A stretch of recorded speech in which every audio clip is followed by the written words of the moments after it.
We simply cannot allow people to pour into the United States undetected, undocumented, unchecked. And complete the dang fence. This bill that we will sign today is not a revolutionary bill. Cast down your bucket where you are. We come from France. And I am, adamantly against illegal immigrants. They're coming in by the thousands, just unbelievable. A wall is an immorality. Who are you rooting for? Those masters of the universe are at it again. You maniac! You blew it up! Welcome to Parsing Immigration Policy, the podcast of the Center for Immigration Studies. My name is Mark Krikorian, Executive Director of the Center. And today we're going to talk about an issue that we released a report about this week that really does underlie much of the discussion about immigration. And not all of it, but it's an important element of it, both in this country and in Europe and in Asia even. And that is the issue of immigrants and birth rates, immigrants and fertility, as they put it. And so we released a report on this issue. The co-author of the report, our Director of Research, Steven Camarota, is here to talk with us about it. And there's a part of the report that also addresses the issue of whether immigration actually reduces birth rates among the native born. And there's a certain amount of research on that. There's a little bit in the report that we did original work, but also there's a body of research on this. And to talk about that, we have another one of our esteemed number crunchers in the studio, Jason Richwine, who's written on this and has done some work on it. So we wanted to talk about kind of both parts of it. How and how much does immigration increase the overall statistics about fertility and birth rates in the United States specifically? Then also, to what extent does immigration actually reduce births among the native born, potentially just canceling out whatever small effect it has in increasing overall fertility? It's kind of an interesting issue, and Steve and Jason are here to talk about it. So, Steve, why don't we start with you and just tell us what's the Cliff Notes, if anybody even knows what that means anymore, the Cliff Notes version of the report. Sure, Mark. I think today the kids use a thing called Spark Notes. Okay. That seems to be a big thing. Tells you how behind the times I am. But anyway. In any event, yeah, thanks, Mark. So what we looked at was the government's largest survey, the American Community Survey, and the most recent version of the data we have is from 2023. So it's pretty recent. And it allows us to look at the people who said they have a child in the last year by a whole variety of measures, including whether they're immigrant or not. And when we do that, we can get what is called a TFR, total fertility rate, and other measures like births per thousand to groups. Let me go back to TFR because it's such a standard, commonly used measure of fertility. And it can be summarized, there's a more technical definition, but you probably want to think about it as the overall average number of children a woman might be expected to have in her lifetime, given current trends. So it's not straight birth rate. No, like it's not. Snapshot. It's a snapshot of what the trends are of women at different ages and what that would mean for women who exist now, basically. Right. If you want a little more explanation, it sort of assumes that women who are 20 to 24 now will have the same fertility in a few years as women who are currently 25 to 29 when they move into that age group. So you look at each age group and assume that that's going to continue. The pattern would continue or the trends continue. It's very commonly used. It's widely cited, but it's not without its, problems as well. But it's very standard. And so the bottom line is when you look at the native born and immigrants, and I should point out, immigrants here is broadly defined. It's everyone who is not a U.S. citizen at birth.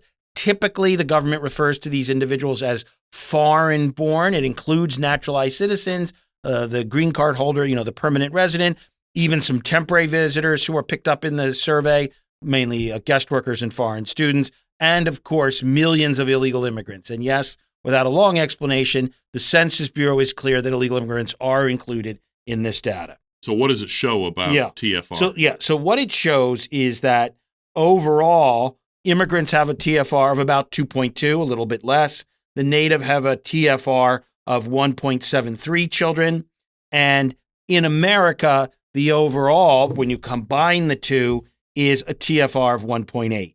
And just to be clear, what that means is 1.8 children statistically that you would have. And to keep a population stable, you need 2 or a little more, basically 1 for mom, 1 for dad, and a little extra for like mortality before people are adults, that kind of thing, right? Absolutely. That's a good summary. And so what we're talking about here again is, and I'll run through the numbers again, it's actually 2.19 for the immigrants, 1.73 children for the native born, and for America as a whole, it's 1.8, which means that the presence of immigrants, who are, a very enormous population, well over 40 million people in the United States are foreign born, but they only raise the fertility rate, or in this case, the TFR, by 4.5%. So it's not nothing, it's not zero, and it is positive.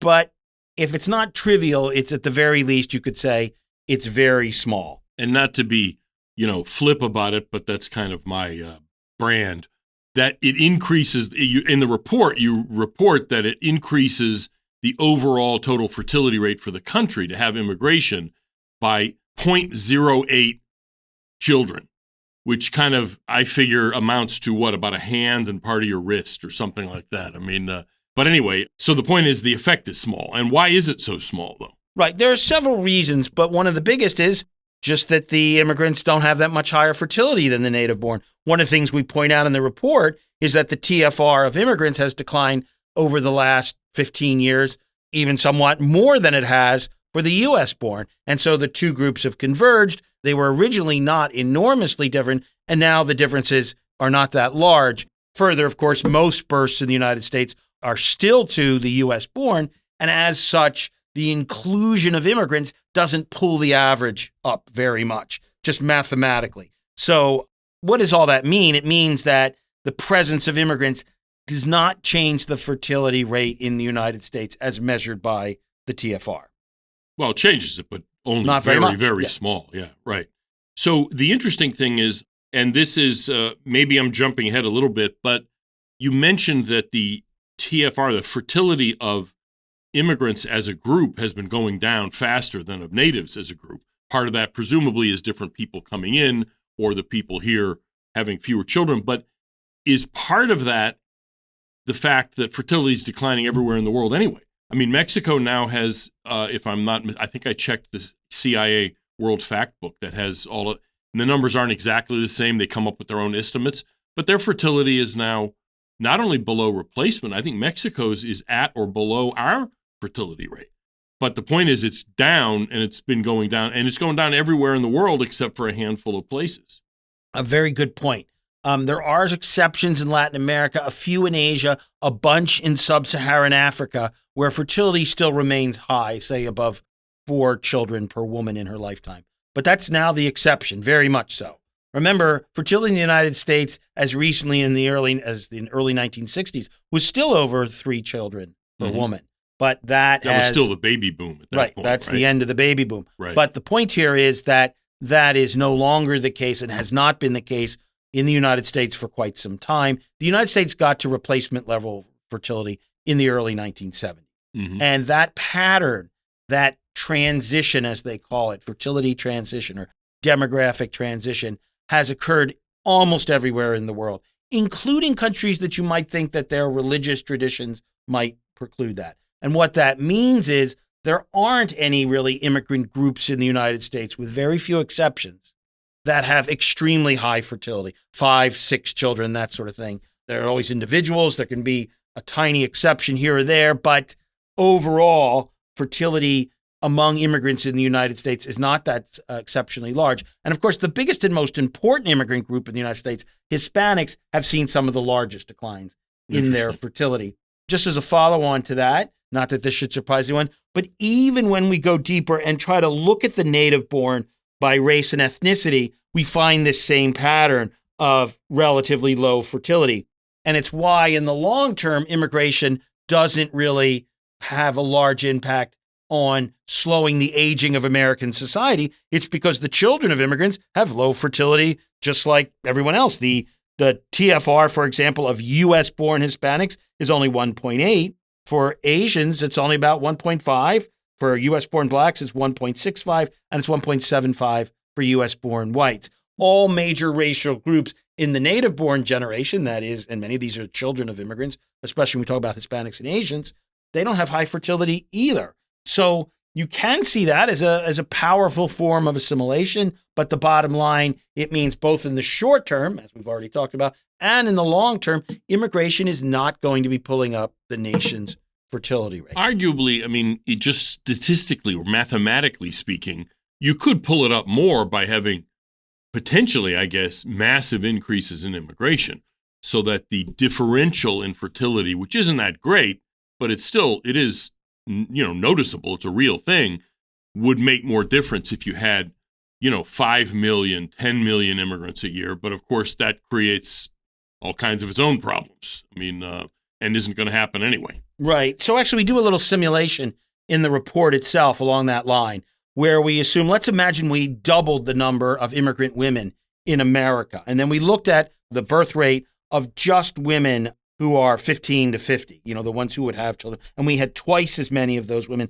How much would it pull up the whole TFR in the United States? And, it makes very small percent. It pulls it up by less than 4%, even if you doubled immigration. And I think the current debate over immigration suggests that the public recognizes a need for limits. And one of the reasons Donald Trump was elected. So the idea that you could just massively explode in a very short time the immigrant population is practically extraordinarily difficult, but not necessarily impossible. But politically, I think is a non-starter. And clearly it would have almost no effect anyway. I mean, or at least not much more than it does now. I guess the one thing to say about that is we do report, by the way, if you want to know, in our analysis, fertility rates by different countries and regions for immigrants in the United States. And of immigrant groups in the United States, Sub-Saharan Africans, Middle Easterners, and Central Americans do have the highest fertility.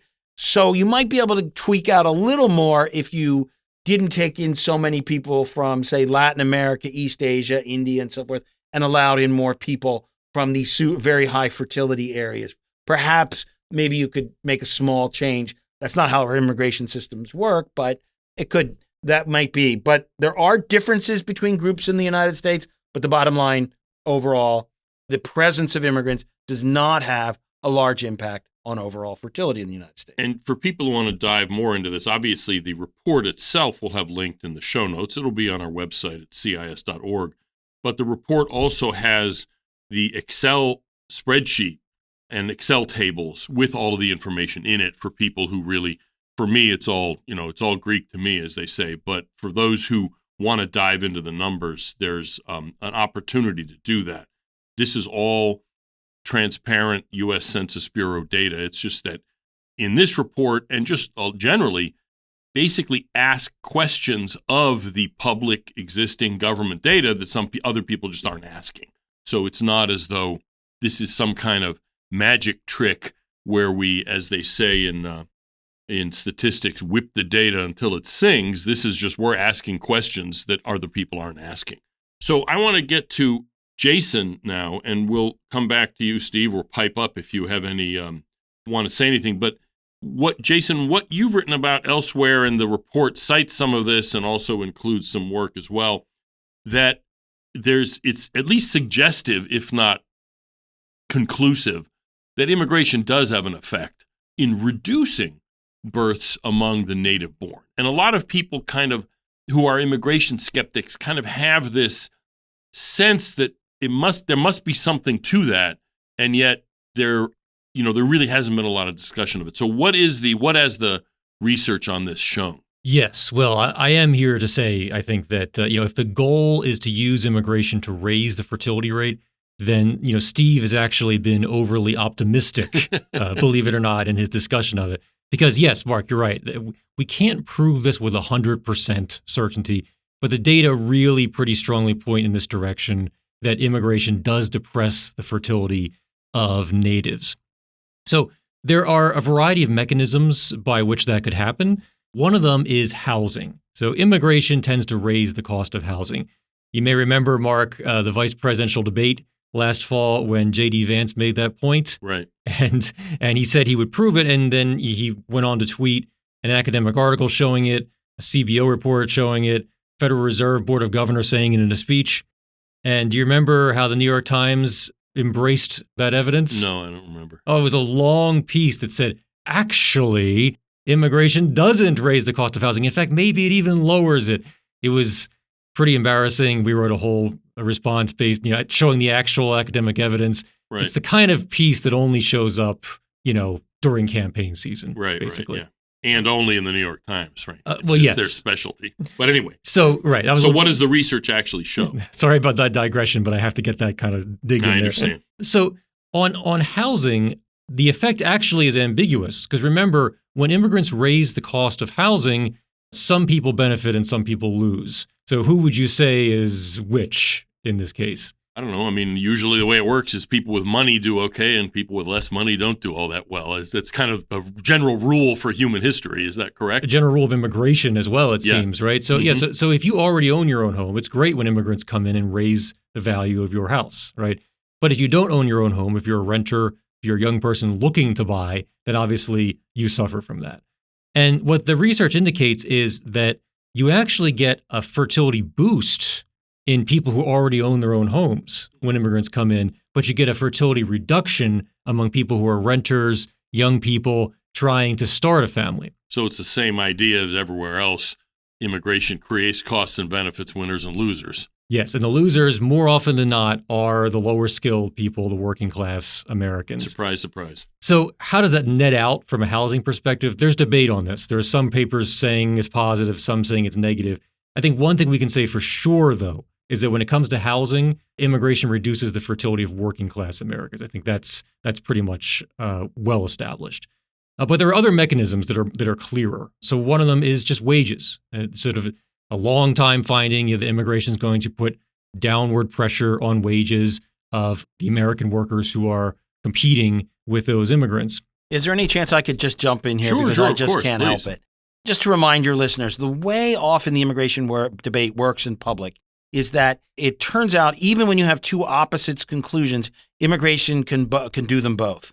So, for example, for years, despite the evidence to the contrary in the academic literature that no one was harmed by immigrant competition with wages, whenever that issue comes up, the media says, look, there's such complements. They increase demand for workers as much as they increase the supply. No problem. Immigration doesn't use wages. However, when people like Trump suggest that we should enforce the law and cause a large fraction of illegal immigrants go home, it's seen as inflationary and a disaster for the economy because immigration reduces wages and holds down inflation. So it turns out immigration can both reduce wages and not reduce wages. It just depends at the same time. And it just depends on who's making the argument when, and it can be the same person making the argument. In fact, I actually wrote an op-ed looking at interest groups that advocate for immigration, saying constantly no wage effect. Then when inflation is concerned, completely reversing and saying there's a wage effect and it's such a good one because it lowers wages and controls inflation. So Schrodinger's statistics kind of,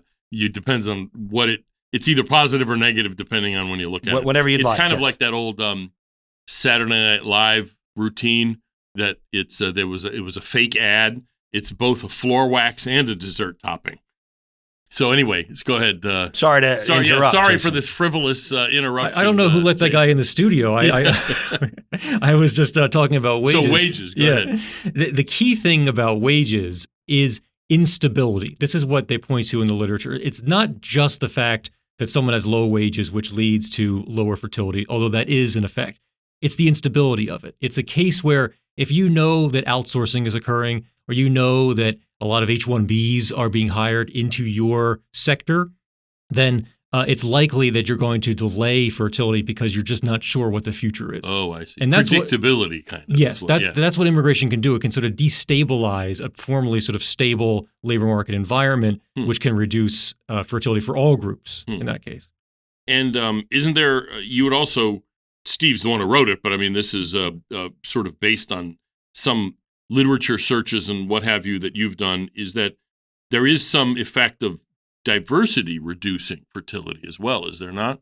There is. There's a very interesting paper out of, I think it was Columbia University, on how ethnic diversity in a community seems to reduce fertility in that area.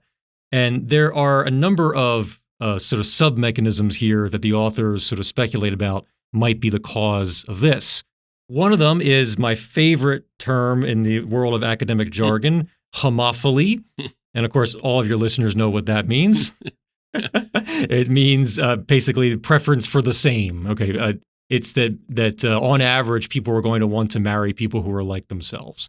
And so if you have a lot of diversity, sometimes you end up with people who are minorities within the larger group and therefore aren't necessarily meeting as many people who they would consider to be good marriage partners.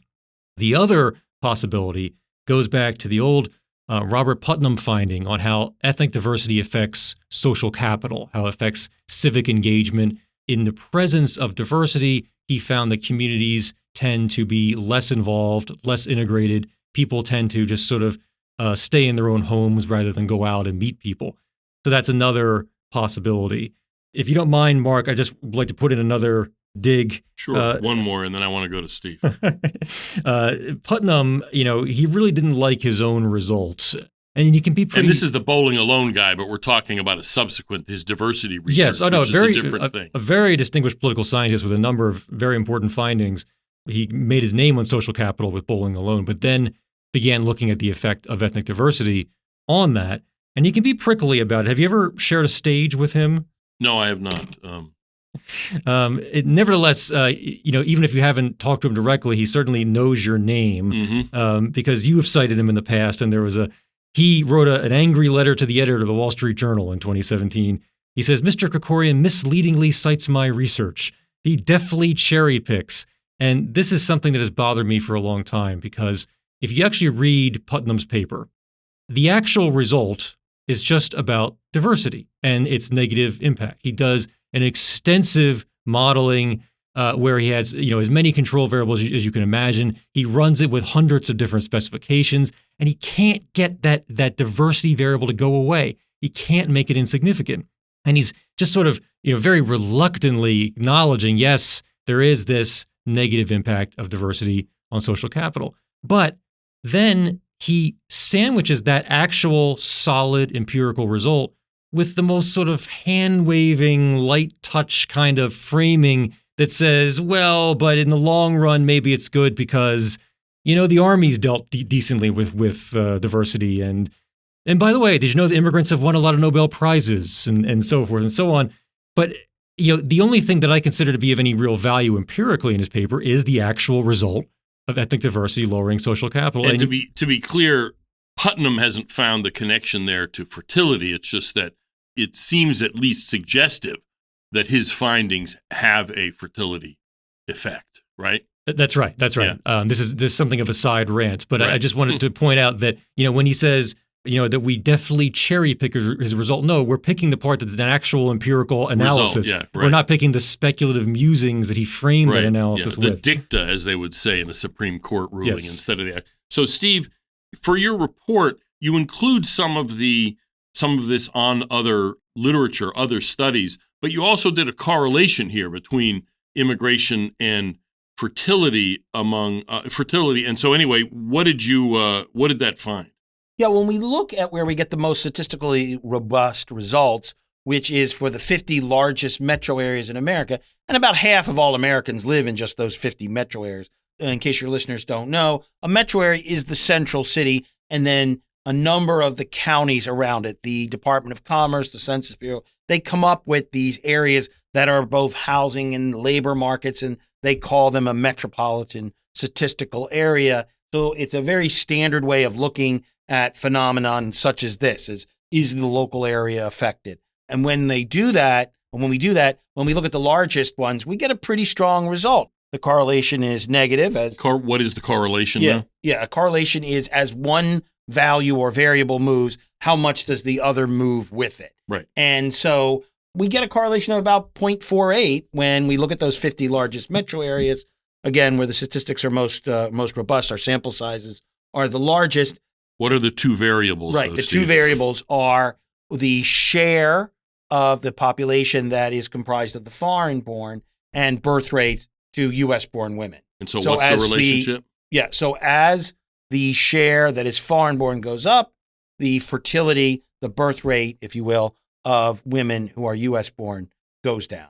Right. So it does look as though that is what's happening. You can square a correlation of that kind and then conclude that and say it is possible to interpret it this way, that if you square 0.48, you get 0.23. So you could say that roughly a quarter, or 0.23, 0.23 is equal to 23%, roughly a quarter of the variation in the fertility of women in these cities is explained by the presence of immigrants. Now, that is not how you probably should interpret it, in the sense that, but it does, the reason I pointed that out is it's a way of thinking about the scale of the impact. It's apparently pretty big if these numbers are correct. And so that suggests that immigration might have a relatively large impact on the fertility of native-born women, but obviously many other things matter. But it matters for this whole discussion, as we've been having, because it may be an indication that immigration, even the small positive effect it has by pulling up the average, gets eliminated by reducing the fertility of the native-born. And you didn't really address it in this. I mean, there's no reason you should have in the report, but we have talked about it, and you've written about it in other contexts, on how it seems to me that immigration, as you point out, does have an effect. It's not obviously not most of the reason fertility is declining, but it does have an impact. But that's a direct impact, arguably.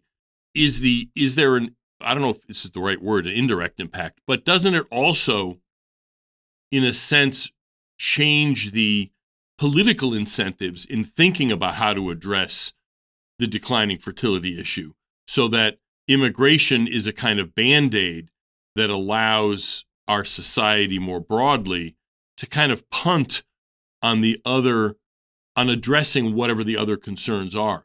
Maybe it's, more family leave. Maybe it's, cultural issues that policy can't directly affect. But the point is, in the same way that immigration enables us to avoid grappling or making the hard choices about drawing young U.S.-born men back into the labor market, immigration also kind of enables us to avoid addressing the non-immigration reasons fertility has declined so much. Do you see what I mean? Yeah, I mean, I you mentioned it. Let me just develop this. There's this we've written a lot here at CIS, just to remind people, if you look at working age men who don't have a college degree, the fraction in the labor force, that means either working or at least looking for work, has deteriorated significantly. So we have a whole lot more men on the economic sidelines. They don't even look for work, which would mean that they're unemployed. They're not considered unemployed. And there's millions of them. If we could get it back to the way it used to be, it would add millions of people to the job market.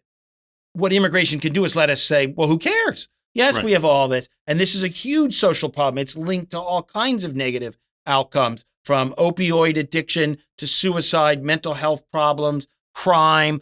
Men not working or not even looking for work is everyone agrees, is a bad social phenomenon. But if you have the immigrants who can fill these lower wage jobs, well, then who cares in some sense? So you're wondering whether we can, whether that problem might exist here.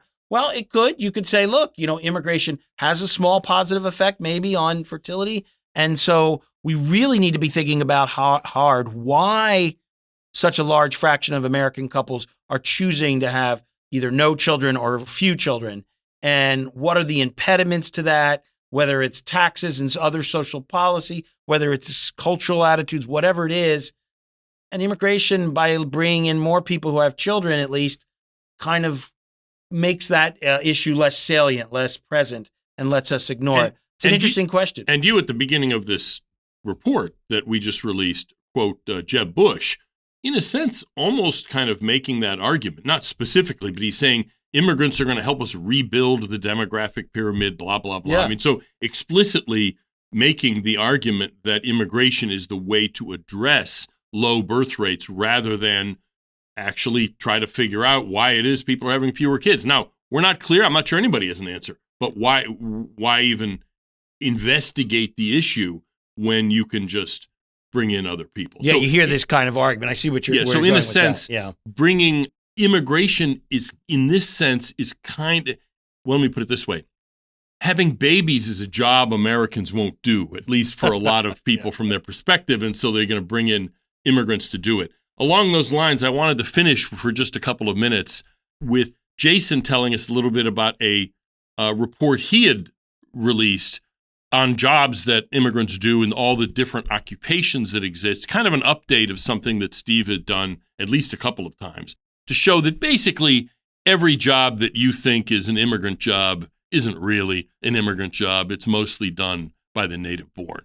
So, and we released that relatively recently. It's on our website. So Jason, we're not going to have a whole podcast on it, but just a couple minutes. So excluding having babies, that not being a job, but in this perspective of having babies is a job Americans won't do, but the actual regular occupations, what did you find? Well, yes. So Steve did this a couple of times earlier, but however, this is the best version of this report. Okay. I think that goes without saying. Yeah. This report basically takes the idea that there are jobs Americans won't do, which of course, as you just said, is a very common talking point from the open border side. And we say, okay, look, if that's true, we should be able to find some occupations that are overwhelmingly immigrant in their workforce.